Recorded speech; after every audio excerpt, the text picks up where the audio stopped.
নিলয় হিমির বছরের প্রথম নাটক পাগলের সুখ মনে মনে।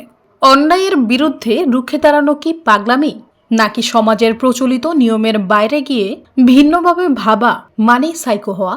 এমনই এক ব্যতিক্রমী ভাবনার নাটক পাগলের সুখ মনে মনে। নির্মাতা শাহনেওয়াজ রিপন তার ব্যতিক্রমী দৃষ্টিভঙ্গি আর সাহসী বার্তায় তৈরি করেছেন এক অনন্য শিল্পকর্ম। চিত্রনাট্যের সূক্ষ্মতায় প্রাণ দিয়েছেন সুস্ময় সুমন। তবে গল্পের মূল ভাবনায় নিজের মুনশিয়ানা দেখিয়েছেন নির্মাতা নিজেই, যেখানে সমাজের নিয়ম আর মানবিকতার লড়াই ফুটে উঠেছে অনবদ্যভাবে। নাটকটিতে কেন্দ্রীয় চরিত্রে অভিনয় করেছেন জনপ্রিয় তারকা জুটি নিলয় আলমগীর ও হিমি। কালবেলা ড্রামা চ্যানেলের প্রথম নাটক হিসেবে নতুন বছরের প্রথম দিনই প্রকাশিত হয়েছে।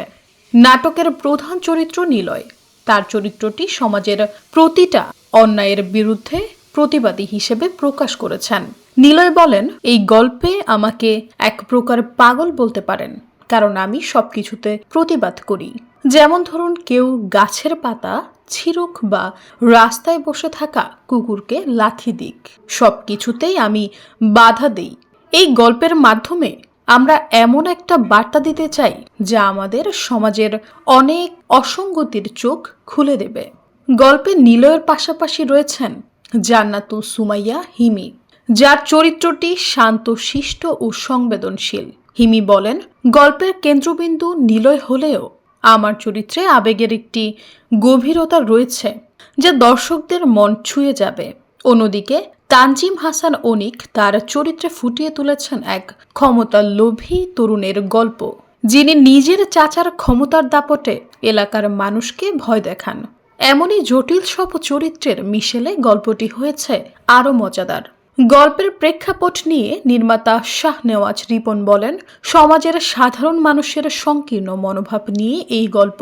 আমাদের মধ্যে যিনি ভিন্ন কিছু করার চেষ্টা করেন, তাকেই আমরা সমাজের মূল স্রোত থেকে দূরে ঠেলে দেই। কিন্তু দিন শেষে সেই ব্যতিক্রমী মানুষটির কাজই আমাদের চোখ খুলে দেয়। এই নাটকের মাধ্যমে সমাজের প্রতি আমাদের দায়িত্ববোধের একটি গুরুত্বপূর্ণ বার্তা দিতে চেয়েছি। নিলয় হিমির সঙ্গে আরও রয়েছেন তানজিম হাসান অনিক, সিয়াম নাসির, স্নেহা সহ অনেকেই। এই গল্পে শুধু অভিনয় শিল্পী নয়, এসআর মজুমদার নাহিদ, জাকিউল ইসলাম রিপন, জোবায়ের ইবনে বকর, সোহেল হাসান ও শাহনেওয়াজ রিপনের মতো নাট্য নির্মাতারাও চরিত্র রূপায়ণে কাঁধে কাঁধ মিলিয়ে অভিনয় করেছেন, যা দর্শকদের জন্য বাড়তি আনন্দের খোরাক হয়ে থাকবে। আশিয়ান গ্রুপ নিবেদিত পাগলের সুখ মনে মনে নাটকটি বুধবার কালবেলা ড্রামা চ্যানেলে মুক্তি পেয়েছে। Syeda Faria, BBC news 24।